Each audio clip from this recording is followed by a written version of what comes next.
What is up, my friends, and welcome to another edition of the AEW Week in Review. I am your host, Mark Perry, editor of Pro Wrestling News Hub, covering pro wrestling and not sports entertainment. On this week's show, Jon Moxley and Kenta matchup. We'll talk about that.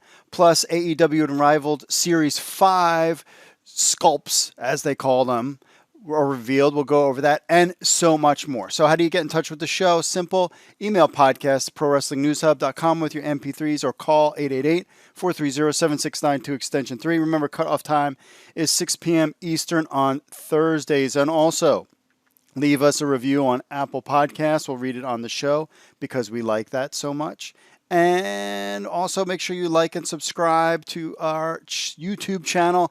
That is the most important thing I would like from you as well. We got Mr. Fourth Row. We got Salty Sea Dog. We got your thoughts on your reaction to Beach Break. And next week's question of the week, your reaction to Kenta being part of AEW. We'll go over that. We're going to hit a couple news bits. Then we'll get into the fantasy aspect of it. We'll get into, I want to talk to you about fantasy wrestling later on after the social media spot.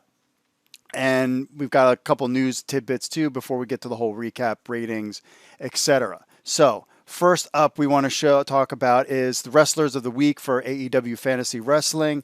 Of course, it's basically all the guys that won matches on Dynamite / Beach Break. Hangman Page, Chris Jericho, Kenny Omega, Lance Archer at MJF. Those are the type of guys. Britt Baker, another one who did well this week. This I have to tweak, and I think I'll have a fix next week. I missed out, like Jungle Boy was the big winner last week, and it was showing something else, so this needs to be tweaked. I'm going to work on that tomorrow, and I'm going to get into other fantasy wrestling aspect stuff too. Some news and notes I wanted to get to before we get a breakdown of the shows and my grades. First up, Dave Metzler is confirming that there is a working relationship between AEW and New Japan Wrestling. He said basically on his Wrestling Observer Radio that the deal is done. The two sides have a working relationship. The pandemic probably sped it up, but it also holds it back at the same time. New Japan needed Jon Moxley to defend his U.S. title, but they couldn't do it in Japan, so they had to do it here. And the only way to do it here was to be approved by Tony Khan. Moxley's contracts state that he's unable to wrestle for any other promotion in the U.S. Therefore, that was the whole problem. Traveling to Japan was also a problem. Now that they're going to do it here, that looks like that is a go, and that's why they've been able to do it. And they're basically saying that now that there's definitely a partnership between New Japan Pro Wrestling and AEW. We'll see how that turns out in the future. It was announced that Jon Moxley will, before Kenta showed up on AEW, which I didn't even cross my mind, but Jon Moxley showed up on New Japan stuff. So that Moxley and Kenta are going to have a match set to take place for the IWGP US Championship on February 26th at New Japan New Beginnings USA 2021. So there you're going to have Moxley versus Kenta at the end of February, which is cool. And we'll get more details on that as time goes on. Also, real quick, where has Penta been? One of my favorite AEW wrestlers. Well, he's not been dealing with an injury. Apparently, according to Metzler, Penta El Zero M is healthy. He's only out of the ring due to work visa issues, but apparently those things are actually now being cleared up too. So that's the news for this week. So without further ado, folks, let's just get into the week that was AEW. Welcome to this week's special AEW Dynamite recap, Beach Break for February 3rd, 2021. We go through each match, the winners and grades. Then we review next week's card on AEW Dark. Get you everything you need to know about AEW in less than 7 minutes. So let's begin. First up, we had the Tag Team Battle Royale. Top Flight, Private Party, Jurassic Express, the Young Bucks, the Acclaimed, Sammy Guevara and Jake Hager, Santana and Ortiz, and the Dark Order. Winner, MJF and Chris Jericho. I gave this a B-. I was a little surprised. I thought maybe the Young Bucks would take this one, but Chris Jericho and MJF will be a tag team to look out for going forward. Next up, we get a segment with Darby Allin and Sting talking a bunch of trash. Then, surprisingly, this match moved up the card. Usually the women's match is later, but we got Thunder Rosa versus Dr. Britt Baker. Winner, Dr. Britt Baker. I gave this a grade of B-. This was a good match. Thunder Rosa is on the ranking list. My wonder is she now part of AEW now? We haven't heard anything just yet. Next, we got Matt Hardy and Hangman Page versus Chaos Project. Luther and Serpentico, Chaos Project, I know what it is. Winner, Matt Hardy and Hangman Page, gave this a grade of C. Aside from Page, he was the only good wrestler in this match, and it was just kind of ho-hum. That's what you get. But basically, you've used all of the tag teams in the Battle Royale, so I guess that's why Chaos Project had to be part of that. AEW announces the Women's Eliminator Tournament participants for the World Championship to go up against Hikaru Shida. Lots of women in there, not only from the United States, but also Japan, which is going to make this tournament interesting. We don't know if this is going to be something that's going to take place on Dynamite or whether or not it's going to take place on YouTube. We'll have to find out. We had Penelope Ford and Kip Sabian's wedding. This, of course, we knew it was going to go wrong. Eventually, it did. Orange Cassidy jumps out in the cake. Chucky T or Charles handcuffed Miro's leg. They did poke some fun at different past wrestling weddings. And this was kind of like, and I'm ready to move on from this angle. And I'm glad that this kind of wraps this up. We get a segment. Shaq and Jade Cargill will face Cody Rhodes and Red Velvet, not at the Revolution pay-per-view, but actually on Dynamite on March 3rd. That's right. So we're going to get this match. Shaq talked a bunch of junk, and we're going to get this match March 3rd. Next, we had the Lumberjack match, Lance Archer versus Eddie Kingston. Winner, Lance Archer. I gave this a B-. I thought this match actually was really good. I was afraid it wasn't going to be. Everybody getting involved and lots of tops and turns. One thing with Lance Archer, he just needs to stop staring, looking for the camera all the time. He was doing that last week. He didn't do it as much this week, but that's like one thing. It's like just focus on what you're doing. Who cares about the camera? He's one person that always is looking for the camera, but this was a good match from Archer and Eddie Kingston. We get an FTR segment. Well, apparently they kidnapped Marco Stunt. Uh-oh, poor Marco Stunt. What is he going to do about this? Then finally we get the tag match. We've been looking for Kenny Omega and the Good Brothers, Doc Gallows and Carl Anderson, the Impact Wrestling Champions, versus Jon Moxley, Pac, and my boy Rey Fenix. Winners and our elite match of the night, Kenny Omega and the Good Brothers. I gave this a grade of A-. Rey Fenix was off the charts as he usually is. This was a great match back and forth. I mean, we're talking Pac, Rey Fenix, Kenny Omega. The Good Brothers were good. Jon Moxley was good. All was good. Then that was the end of the match. Then Lance Archer comes out after the Good Brothers and Kenny Omega are starting a beatdown. And then Jon Moxley's about to do something. And Kenta from New Japan, I remember him from NXT, which they never used him well in WWE, jumps out and has arrived from New Japan Wrestling and takes out Jon Moxley. So what is going to come of this Moxley-Kenta feud going forward?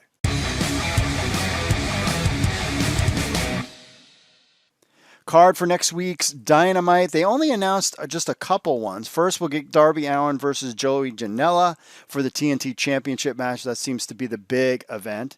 Then we'll get Chris Jericho and MJF versus The Acclaim, Anthony Bowens and Matt Caster. They did their rap on Dynamite, and that was just kind of dull, I would say. And then we'll get Cody Rhodes and Lee Johnson versus Peter Avalon and Cesar Banani. Not really sure why Peter Avalon's getting the push. Cesar Banani, good for him to get called up to the main roster for this, or for AEW Dynamite. But Cody Rhodes, Lee Johnson, would be interesting to see with some of these guys that was picked. But there was not a lot of matches announced for next week, so we'll just have to stay tuned.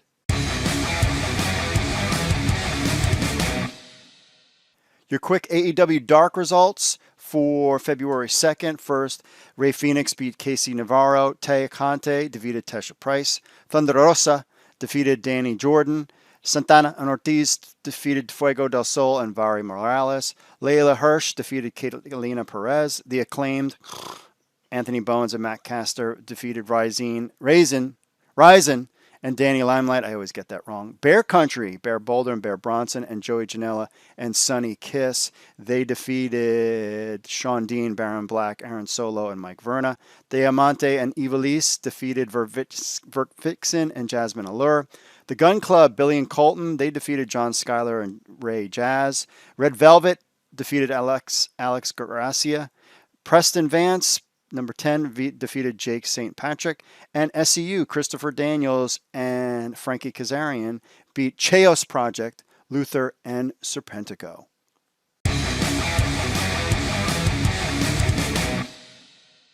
Ratings are in for the Wednesday, February 3rd, 2021 edition of AEW Dynamite. They were released today, and according to a report by Showbuzz Daily, AEW finished third overall for the night. Dynamite drew 844,000 viewers, up from last week's 734,000 viewers.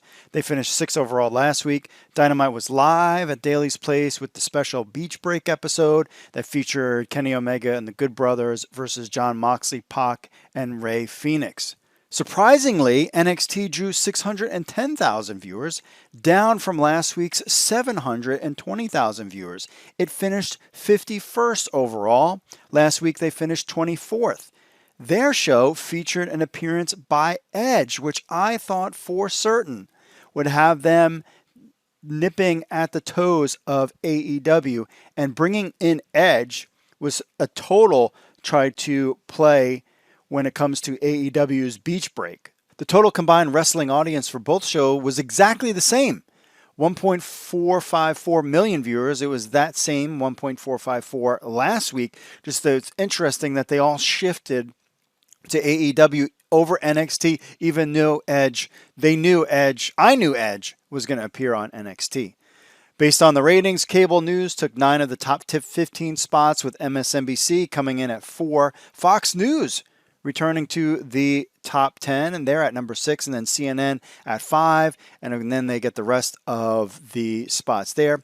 Top rated show, of course, was MTV's The Double Agent thing. NBA game, of course, came in at number 2, and then AEW at 3. So a real good night for AEW. These kind of themed shows like Beach Break really draws an interest with fans, and I'm really curious with next week because of the teaser at the end, which is Kenta returning and facing Jon Moxley and Lance Archer with Kenny Omega next week. That rating should be good because everybody's going to totally look forward to that, no matter who NXT brings against them. AEW Unrivaled Series 5, we got a chance to check out some early images. Jeremy Paddower of Jazzware and AEW revealed very early sculpted images of the AEW Unrivaled Series 5 action figures. The digital renders are what's to come later this year, and they're, of course, without any coloring. And, of course, you can't pre-order them yet. So first up, you have Jon Moxley. There's 2 different Jon Moxley. There's one regular-looking Jon Moxley, and he's got the special edition 1 in 1000 Chase variant. And this is Jon Moxley with the eye patch, which is kind of unique and different. And also, these sculpts don't have any clothes per se on them. It's just kind of their face and their pants. We could get a jacket and all different kinds of things later. The other one, Hangman Adam Page, he's got a picture of he is wearing a vest. And in one of the images, the rare image, it is him with a mask over his face. And then the other one is him with a mask over his face, but apparently he's got like some beer stuff going on there. So those are the 2 different Adam Hangman pages.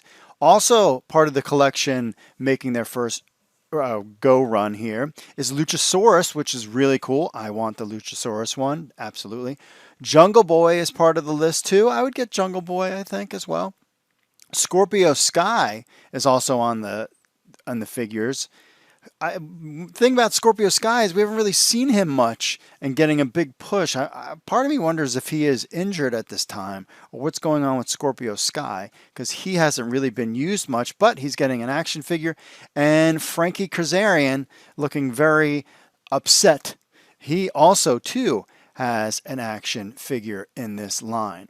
Padour also mentioned a couple other things. First, referees, announcers, and managers. It's all coming, he says. I'd say trust the process, but we know it's not accurate, but that's what they're kind of planning. So we could get an Aubrey Edwards, we could get a Tony Schiavone, and we could get, as far as managers goes, we could get Jake the Snake Roberts type thing, which is kind of cool. He also says pairing AEW Unrivaled with Unmatched will give us the opportunity to dive deeper into their roster. The key is balancing main event talent, mid-card talent, and up-and-coming talent. 2 assortments will help tremendously. So there's the AEW Unrivaled series, which is what this is, and then there's going to be an Unmatched series later on, which I think is where he's talking about more of these mid-card talent type figures coming soon. So very cool things coming down the pike this year for AEW and AEW action figures. I'm excited and I want them all. Did you know you can get all the latest AEW news right from your phone? That's right, we're excited to announce the Pro Wrestling News Hub app. That's right, and it's free. You can get it for your iPhone. You can get it for your Google Android phone. And they're both free. You get all our breaking AEW news, information from Pro Wrestling News Hub right from your phone. You can just visit the Apple Store or the Google Play Store. What do you get? You get the latest news from Pro Wrestling News Hub. You get push notifications when a new post or story comes out. You get our podcast on the phone. You can leave us a review on iTunes, links to our social media, and so much more. All you have to do is, if you have an iPhone, go to the iTunes store and just look up Pro Wrestling News Hub and download it. Just type in AEW News. You can get our phone app, and guess it is free, my friends. It's free. So head over. You get all the latest news right from your phone, from your friends from Pro Wrestling News Hub, whether you have an iPhone or an Android. And it's, best of all, it's free. All right, let's get into our social media stuff. First up, Jon Moxley versus Kenta matchup that was announced. We're all excited about that. Manuel says Dean Ambrose. It's not Dean Ambrose anymore. And Angwai says Dean Y, and so did Dean. And then Seti says, so Dean Ambrose changed his name to Jon Moxley? Yes, he did. Where have you been? About Darby Allin on why Sting is still good to go even at age 61. Nikhil says he still has that childlike energy within him. I would say that he does. I think he's excited about something new with AEW. There's no question about that. On to the YouTubes. Vic says, oh, Riho come back to AEW. She is. That was about our video about reportedly Riho signing a full-time deal with Stardom, but that has run out. She's be back. WK Figs says these figures look, they will be amazing. Great video talking about our AEW Unrivaled Series 5 early images revealed. So we thank you very much for that. On the Twitters, talking about winners and grades. Frankie with a bunch of numbers, 321103332 says Adam Page gets better every time he gets in the ring. The last match of the night was fantastic. I wonder how many fans out there knew that who Kenta was. I think they all did, especially if you're NXT fans. You definitely knew. Can't wait for New Japan to get back on TV. I agree with you there. One of the other things I was thinking is when I talked about that match with Hangman Adam Page, he was the best one in there. He's been wrestling good. Young Bucks have been wrestling good. Omega has been, all the top elite guys have been doing good. I'm fine with the Matt Hardy Adam Page angle, but he's been killing it. I think the long-term storytell is, and I agree with some people out there on the internet world, that this is going to lead to Page Omega maybe, at the end of the year. But this is a long story arc, and we're just along for the ride, my friends. That's what makes it fun. Let's see. Oh, he also said, Shadow at Shadow Monarch _ says he knows as Hideo. He's known as Hideo Itami in WWE, but yeah, every wrestling fan, every wrestling who know who who's Kenta is. Yes, we all know who Kenta, and that was a big deal when he signed with WWE and was used not well. About the ratings, at Krekex Angel says, I'm laughing. The game got outplayed. Yes, he did. And that is a great point, that they tried to bring Edge in. They announced it beforehand. And I was like, dude, there is no way these ratings are going to be good, especially somebody like Edge over. I mean, I thought Edge would be a bigger draw than, Kevin Owens or Finn Balor going over there, or maybe even Bayley and Sasha. I mean, he's up there, especially because he came back at Royal Rumble. I was like, oh, this is going to be a big ratings for NXT. And it was nothing. It made no difference. They announced it. And then they announced that I think him and Christian are going to do one more run at tag teams. Again, another, to me, view of desperation. I'm fine with Edge coming back. I always liked him. But the idea that, trying to use Edge and it didn't work, man. Ooh. And it was the same amount of audience as it was the week prior. They just 200,000 of them, or ish, switched over to AEW. That was really interesting. That was a big tell going forward. All right, on to the emails. What do we got here? First up, we got our pal Salty Sea Dog playing the fantasy wrestling game. He likes it. He says, hello, AEW Week in Review. Salty Sea Dog here. First, the match between Britt Baker and Thunder Rosa was awesome. One of the best female matches yet, and Britt is not just a good character. Her wrestling skills are much improved. Totally agree with you there. If you saw, when I was grading the matches, I was like, to me, like an A+ is Penta against Rey Fenix as like an A+. And a lot of the Brody Lee tribute show was like A+ stuff. I mean, I think, and I don't like to give out A+ very often, but like even A's, FTR, Young Bucks, those types of matches. So I was trying to like compare the matches on Dynamite with other matches within the night. And I was like, man, this Britt Baker, it just had me more interested. Did I think it was like as good as some of, prior matches and stuff? Was it the best female match of all time in AEW? No. But it had me there. And that's like my main part of the grade. If I'm like kind of dozing off and go to the Never Neverland, I'm glad that Tony Khan gave it the time that it deserved, rather than, a quick match at the end of Dynamite leading up to the main event. The fact that it was moved up, I was surprised. And the fact that they gave it time to storytell and everything like that. Thunder Rosa needs to be signed by AEW. The fact that she's on the rankings makes me think that she is there, but who knows what. He also says, very interested to see what happens in the women's tournament. The Japanese women I have seen in AEW in the tournament, I am not impressed with. Also, I looked up the other women, and they do not seem that good either. So the question is why Riho is in the American bracket. That's because she is signed with AEW. The American side, I am hoping for Britt Baker, but I bet it is the returning Riho. I could see Riho doing that. Did you see that one female wrestler that was like, what's up, MFers? Or something like that?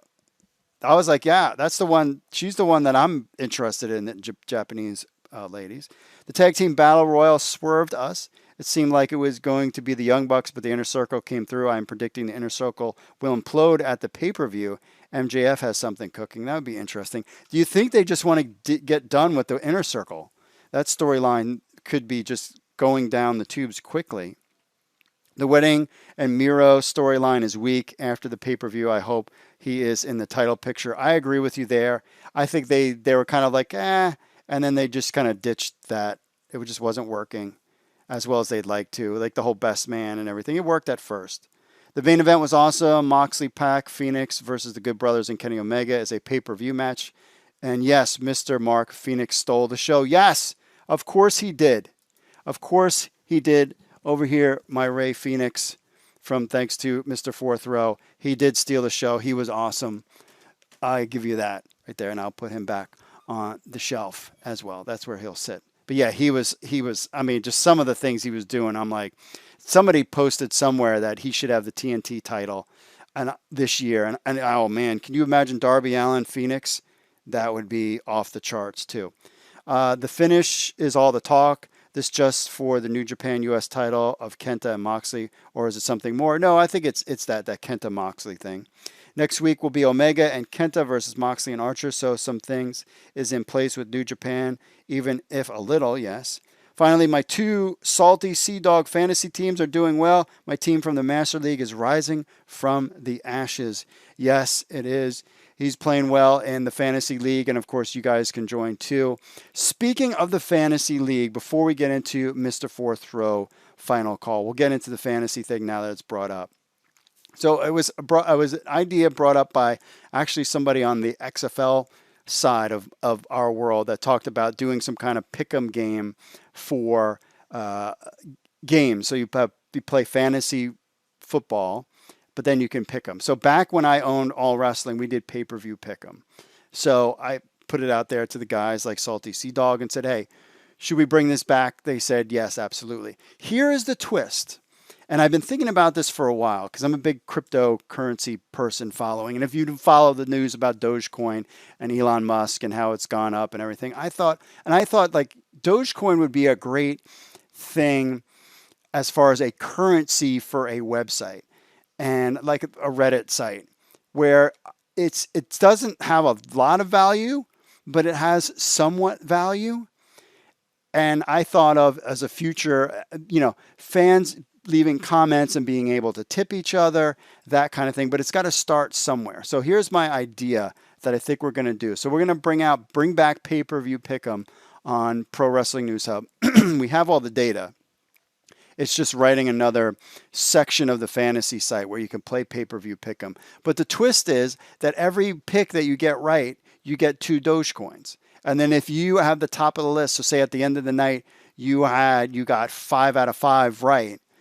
Every person that's got 5 out of 5 right, I'm just guessing, whatever it is, they all get a bonus of like 5 Dogecoins or something. And that would be the beginning of integrating Dogecoin currency as something involved with the site. At that point, and then you just click a button and then you can withdraw it, and I can handle all that piece. But I think it would be fun because it's not real money, but it's like kind of money. And a lot of you nerds out there, you go on and you play, I don't know, Fortnite or something like that, and you spend $20 on something that's not real, which is like, some uniform and guns or whatever it is. You know what I'm talking about, the video game nerds. I'm a video game nerd too. So people do that all the time. So it doesn't have to be, and you can convert it to real cash, but it's not going to be like you're going to be a millionaire out of it. But it's just something fun to have. Like, all right, my goal is to get 100 Dogecoins or something like that. And right now the price is going up. So, for 600 or so Dogecoins, it's like $20 or something like that.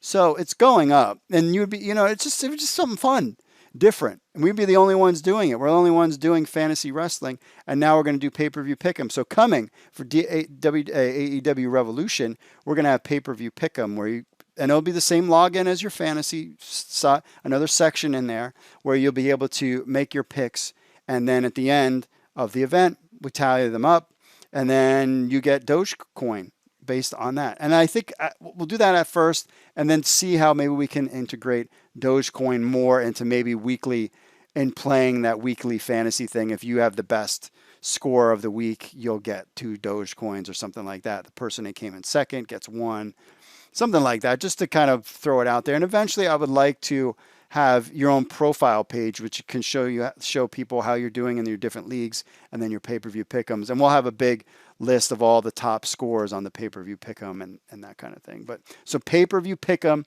is returning, and we will have that in time for AEW Revolution, which is in March. It's really not a lot. It's just another section. It's how to save it. We already have the data. We have the wrestlers' names. We already have the event saved. It's just a matter of setting up the pay-per-view pick'em and that kind of thing. So that's coming soon. And also coming right now, of course, Mr. Fourth Row.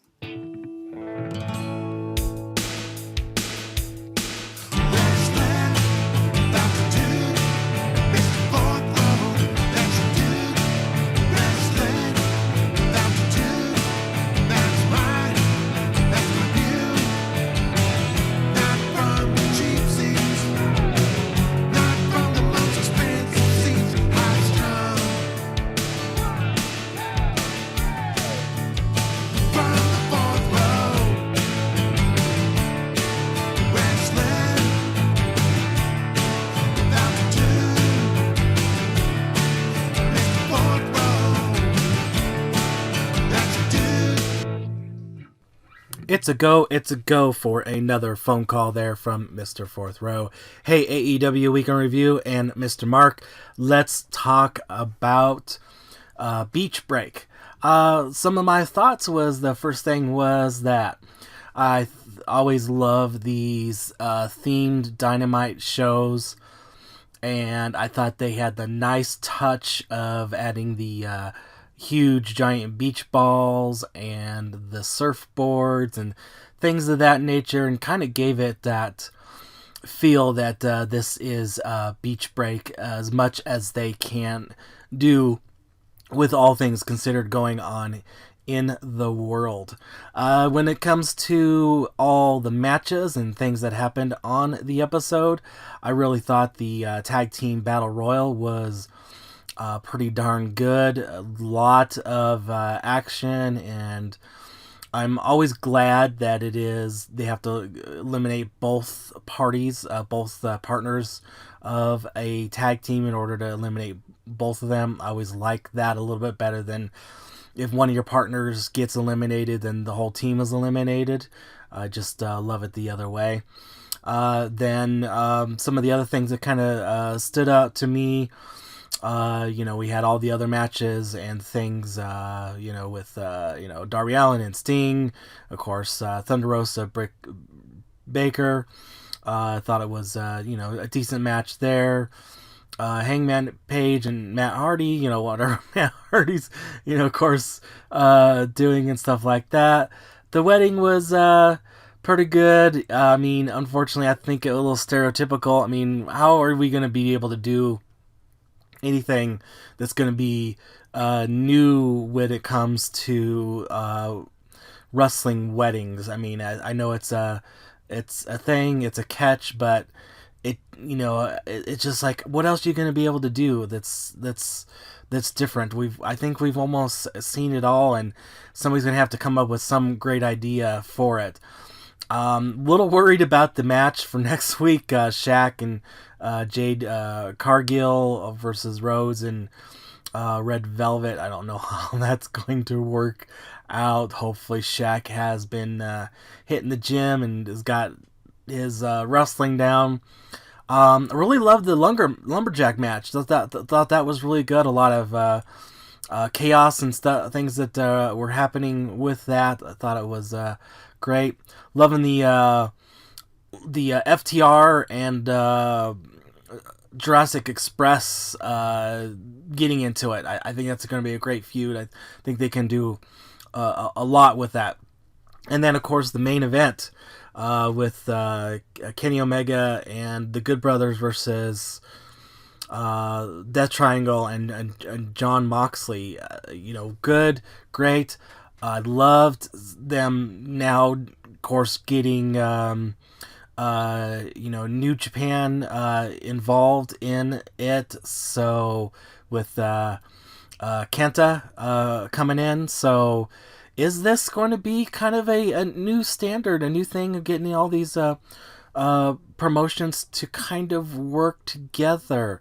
I'm kind of liking it. Kind of interested to see how things kind of go in with this, because I think they all should and force that big giant, the sleeping giant, to up their game.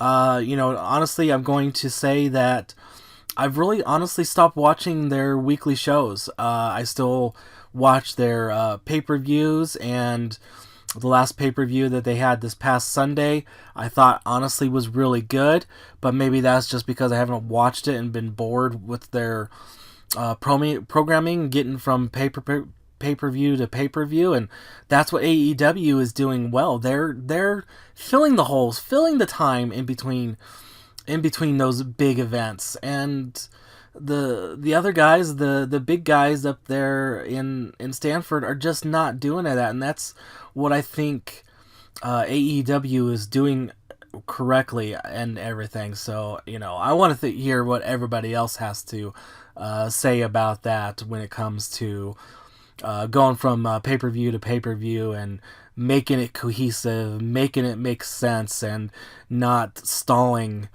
out like the other guy is. So what do you guys all think about that? And then, of course, getting all these promotions to kind of work together, especially these national brands. Could we have faction national brands? Could we have an AEW Impact New Japan versus a MLW, GCW something? What do you guys all think about that? Would that be kind of a cool thing to have? Anyways, factions promotions. Kind of a interesting coined term concept that I'm coming up with here. Anyways, let me know what you guys all think, and that is my view. Not from the cheap seats, not from the most expensive seats, but from the fourth row. All right, Mr. Fourth Row checking in. I will have to say, I thought that they should have, if I'm a wrestling owner of a promotion, and especially if I'm trying to pay my guys and keep them happy. Take a guy like Joey Janela. Once this opens up, and even though he's not a main eventer in AEW, he loves to do the indie stuff. He's going to draw people to the indie shows, which is good for business. It's like Vince McMahon wanted to keep everything and oh, you want to go wrestle for another promotion? No, I'm just going to pay you and sit you on the bench. And he was just... I haven't watched WWE in forever, and I love Royal Rumble. Was my favorite pay-per-view, second to, probably WrestleMania. But Royal Rumble was just a lot of fun. We used to have the Royal Rumble game where we would pick different. You'd get a number, and that was your wrestler, and then we would do candy. If this is when the kids were younger, if they knock somebody out, then you would get a piece of candy, and we just had a lot of fun with it, and it's a fun show. I always kick myself the time that AJ Styles, I wasn't watching the one when AJ Styles came. Other than that, WWE, even I could have watched it if I wanted to, and I just had no interest. Because I'm like, I just don't like any of the wrestlers or I don't got anything going on. But I don't understand why Vince was so against letting his wrestlers be get promoted in other promotions. Now, I think AEW is the top dog, but absolutely, if there is a Maryland Championship Wrestling event, and I don't care if it's Brandon Cutler that's showing up, or even Sean Dean, or Lee Johnson, or Ryzen showing up, and a Maryland Championship Wrestling, I want to go see it.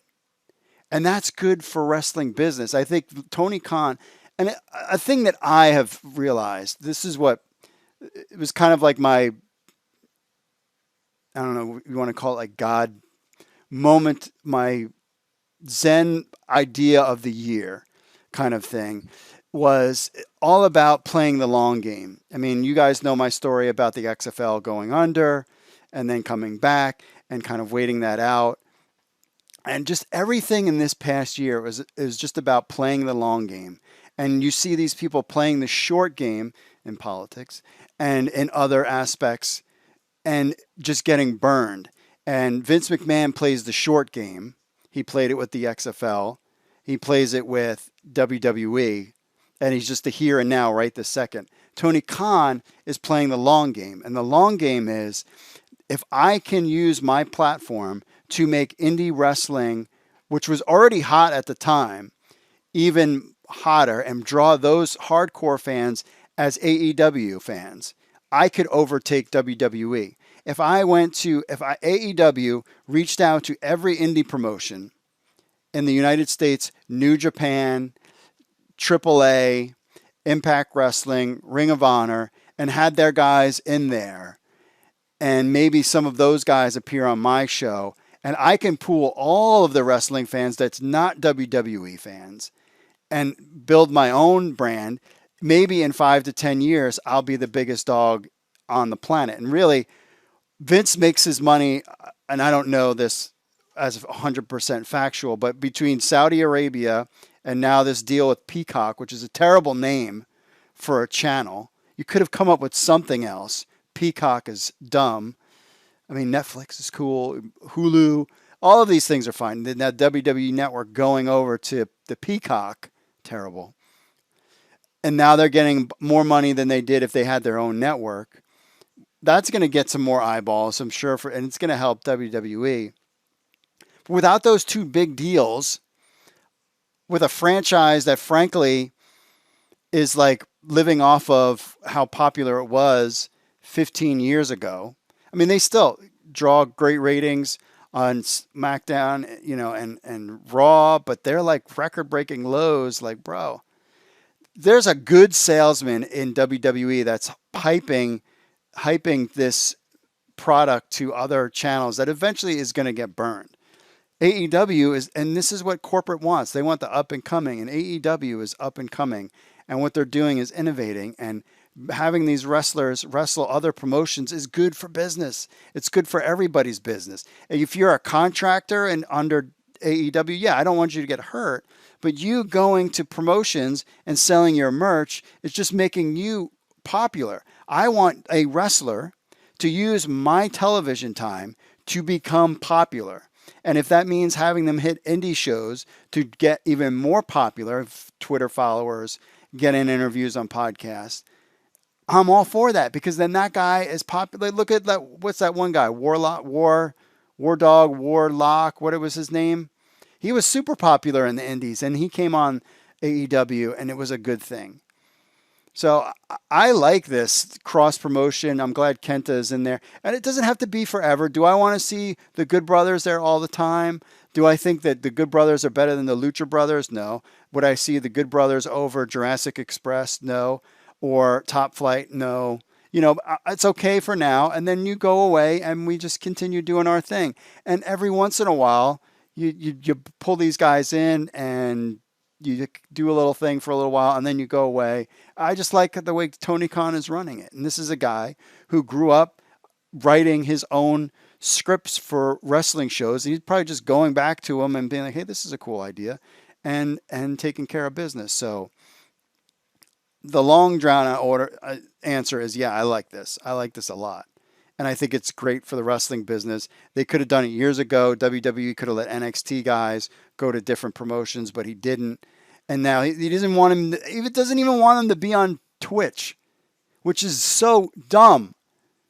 They are promoting you too. Yes, you gave them a platform. It's so 1980s, 1990s Trumpian business ways. Let's just put it that way. And that mother bleep, bleep, bleep was a fraud. I hate to break it to you, but I'm from New York, and I knew that who used to be president, was broke. He is not this rich, super rich, business smart guy. He's defrauded people all the time. I knew personally, I knew of people that worked with him in the 80s, and this guy was a cheapskate. Playing the short game is going to get you burned. Tony Khan is playing the long game, and that Vince McMahon Trumpian mindset is about to go out the door, and the new Google, Netflix, modern Elon Musk points of view, Tony Khan is in that bucket, and that's why AEW will be successful. All right, I'm getting off of my soapbox. Then I probably lost 2 fans, which I don't care about. If you like a fascist dictator, then go for it. All right. Anyway, that's it for me, folks. Email podcast@prowrestlingnewshub.com with your MP3s or call 888-430-7692 extension 3. Cutoff time is 6 p.m. Eastern on Thursdays. Leave us a review on Apple Podcasts. We'll read it on the show. But hey, remember, you can listen to us anywhere: Spotify, Google, TuneIn, iHeartRadio, all that kind of stuff. Show notes, prowrestlingnewshub.com/AEW-podcast. Join us on the Discord. We want you to hang out with us to build this new fantasy wrestling app. I'm so excited to use Dogecoin, and we got that going on there. And we're on the up and up, man. Things are getting better. Things are getting brighter.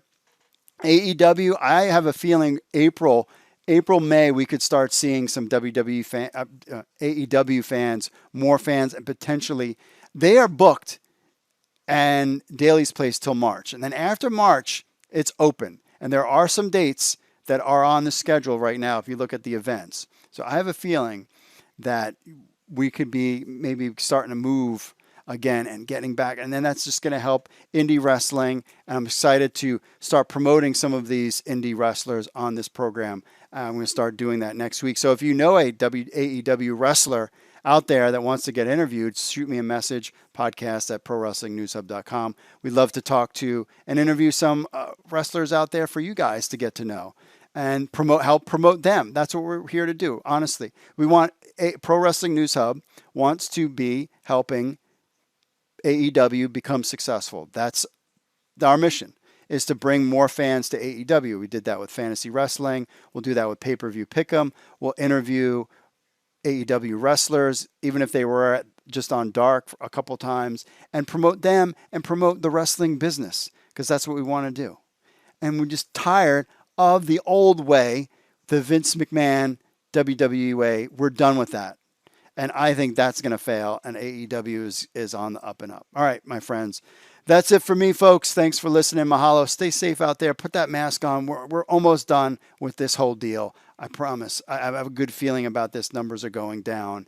Just stay safe for a little bit longer. We can get out there. We can hang, watch wrestling together, and we'll have a good old time. So that's it for me, folks. God bless to all you guys out there. Stay safe out there. Pray for everybody out there just to be safe and get through this together. And then there is light at the end of the tunnel, my friends. That's it for me, folks. And I will see you all. You know what the deal is. Later.